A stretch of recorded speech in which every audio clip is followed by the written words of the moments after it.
We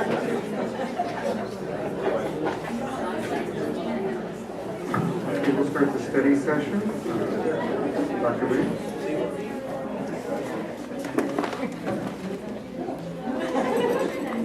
Tonight's discipline presentation will provide a brief overview of student discipline data pertaining to in-school and out-of-school suspensions for the past 4 years. We'll also highlight comprehensive prevention and intervention programs implemented to reduce suspensions and provide alternatives to expulsion. Dr. White? Thank you, Dr. Williams. Good evening, President Mora And members of the governing board. Dr. Williams. You know, last year at this time, I came to you and I shared with the governing board about a district-wide in-school suspension data as well as the out-of-school suspension data, reflecting the time period of 2010 to 2013. So during that presentation, I also shared information on the prevention and intervention programs that we have in place throughout the district to support our students. In tonight's presentation, you will be provided with information on our student discipline data for the school years 2010 through 2014. It will include a discipline data report for August and September of this school year as well.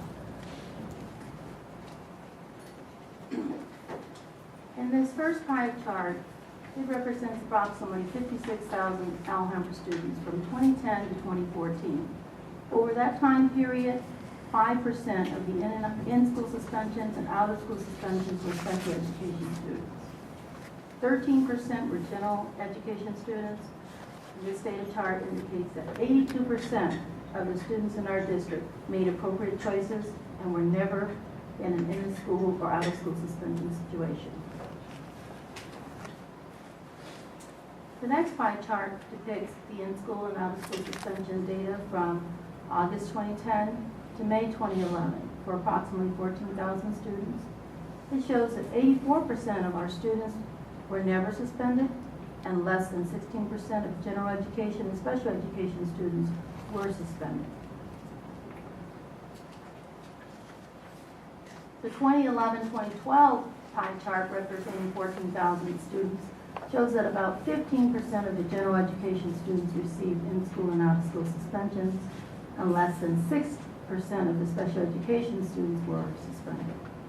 During this particular school year, we began the initial implementation of the positive behavioral intervention support, so what you better known as PBIS. It was introduced in a few of our schools at that time.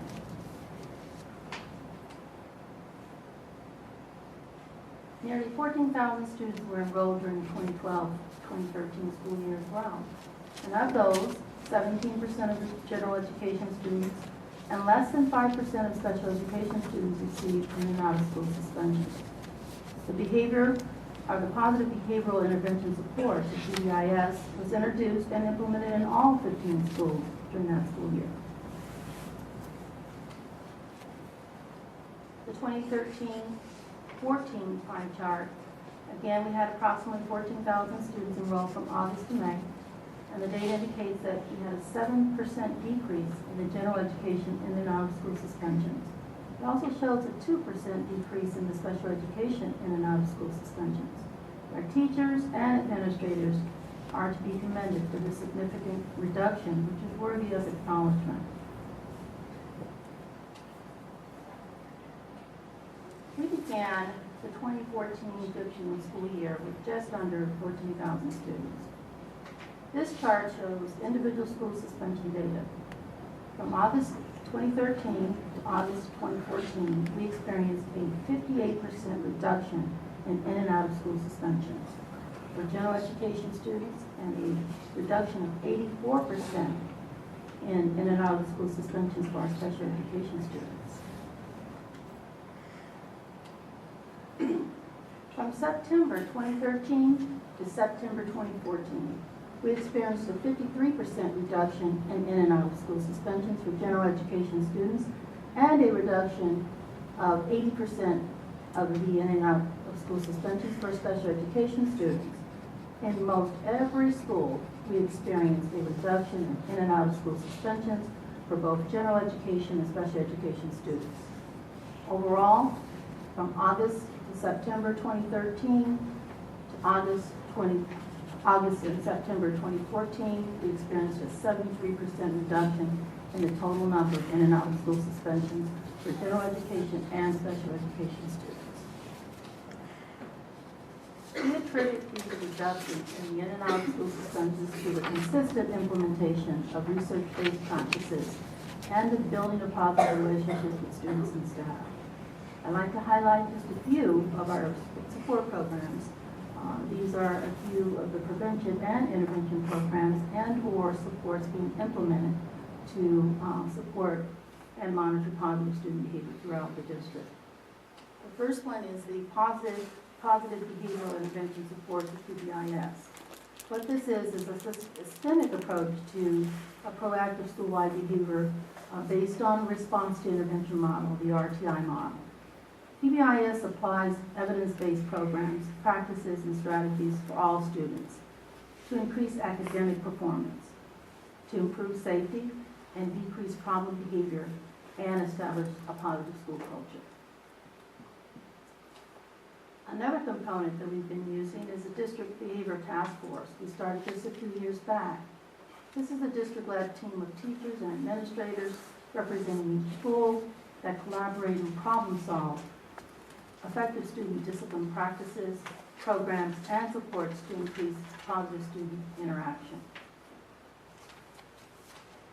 We use a tool called the Functional Behavioral Assessment. This is an assessment that the law requires schools to use when dealing with challenging behaviors in students with special needs. This assessment attempts to look beyond the obvious interpretation of behaviors that are deemed inappropriate to help determine what their function may be in serving for a child. Along with that, we have the Behavior Intervention Plan.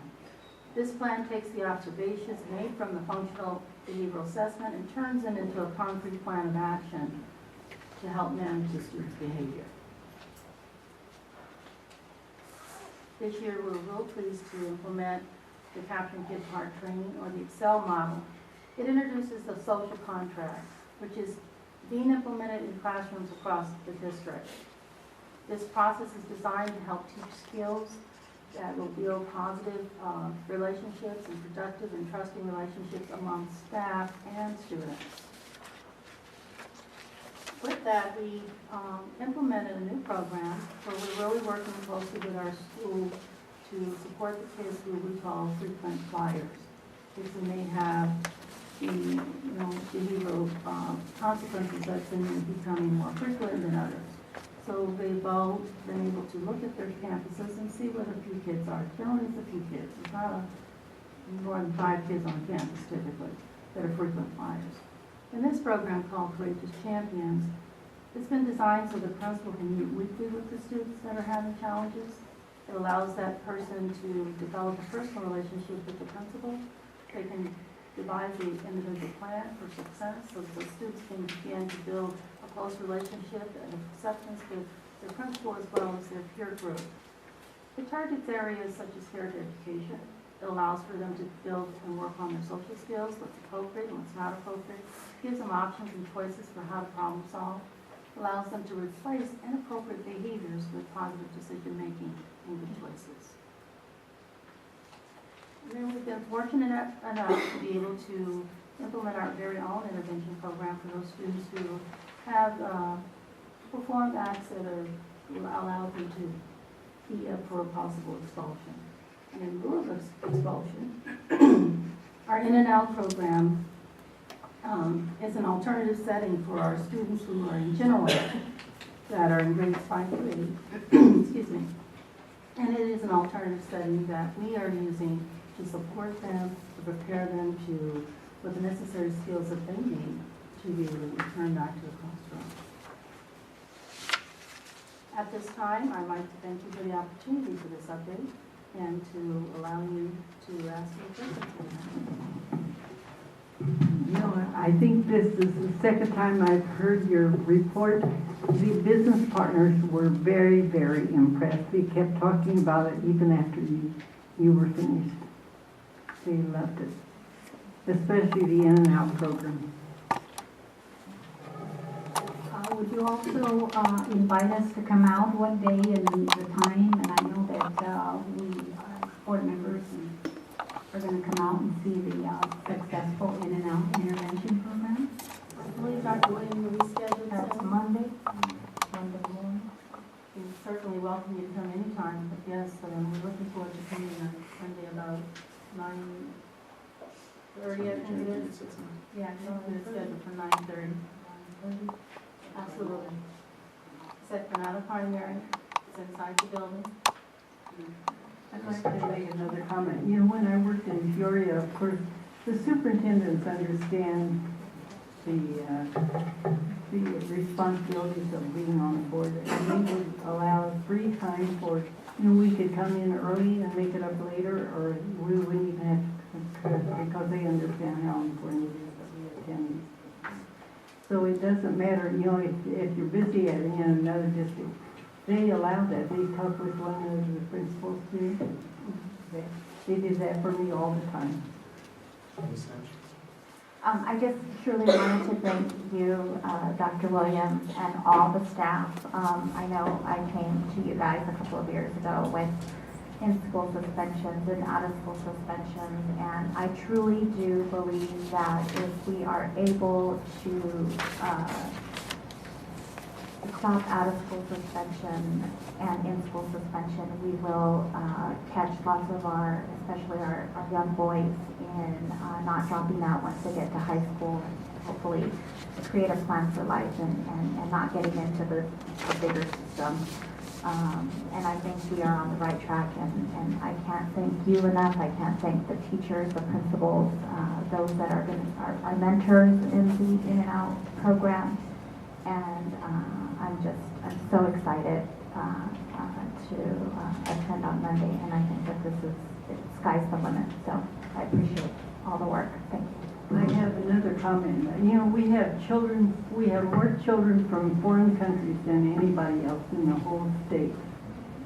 When I was over at Montebello, they had kids there that were from families where they saw rapes and murders and everything, but they felt they had the hope here, and they just didn't. And they turned out to be very, very interested in our school district because we accepted them, which many of the upper class people would not even allow them to go to their school. Dr. White, thank you so much. Well, thank you, and we appreciate your support of the board. We'll move on to the technology update, Dr. Williams. Can we just get this information to is it within the board doc? Yes. To get that.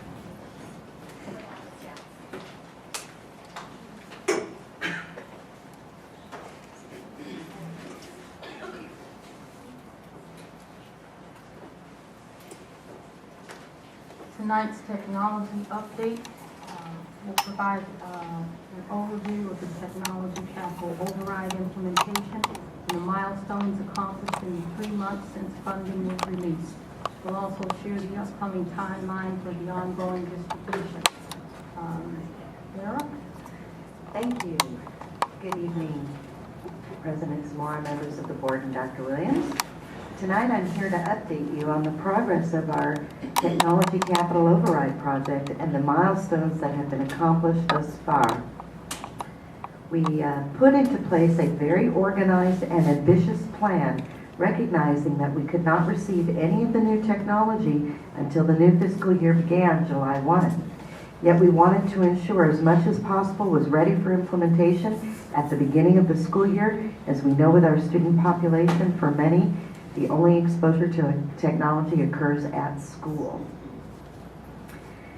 The technology began arriving in mass, and many projects began simultaneously to ensure maximum distribution of our new tools.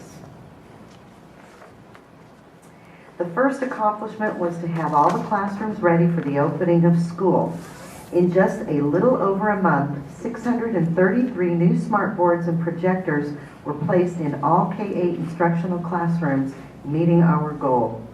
Teachers have been raving about the quality of the new smartboard software and projectors that are equipped with new features such as the ability for multiple students to be able to touch the boards at the same time. Distributing an abundant number of computers was the next task to tackle. To assist with managing this large-scale rollout, we purchased the Casper Suite as a fully featured client management solution. The Casper Suite allowed us the ability to image 3,835 student and teacher computers in a 3-week period in July. By imaging all of the computers at one time, we were able to have the student computers ready by the first week of school. It is also beneficial for future needs, as it allows our instructional technology teams to manage thousands of devices across multiple locations, handling software updates, application deployment, hardware refreshes, configuration, and security remotely, making us run much more efficiently.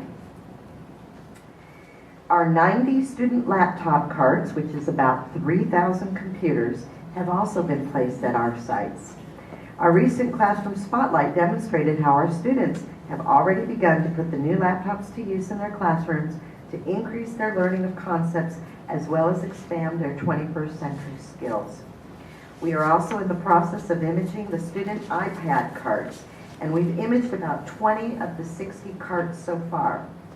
With the recent release of operating system iOS 8, we actually unfortunately had to update all of the iPads to this new system before we can add the applications. Thus, it has slowed us down a little, but a third have been distributed so far, and we are eagerly rolling out the others.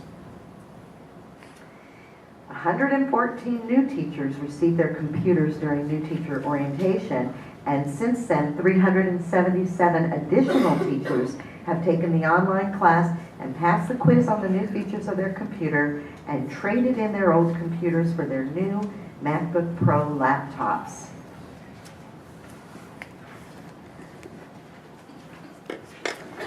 Once the teachers receive their new computers, they're eligible to sign up for their iPad, which is used as their wireless slate and document camera.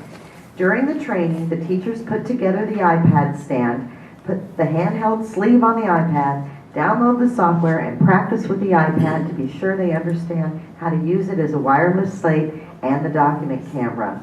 So far, we've trained approximately 225 of the 675 teachers on how to use this iPad, and we will continue to train teachers and expect this piece of our implementation to be completed by November, end of November. Whoops. In close, I want to say that we are very pleased and we thank the community's support for our capital override, as technology is a critical tool in preparing our students in meeting the Arizona College and Career Ready standards. We have been working towards this long-term vision and strategy of success in which access and ability to use technology in learning is a critical component. As you can see, we have worked very hard to ensure we're meeting our aggressive timeline in getting the technology into our schools so we can maximize the instructional benefits and support academic outcomes. It was a pleasure to present our accomplishments thus far, and we look forward to updating you in the future as we continue to accomplish our implementation timeline and outcomes. Thank you so much.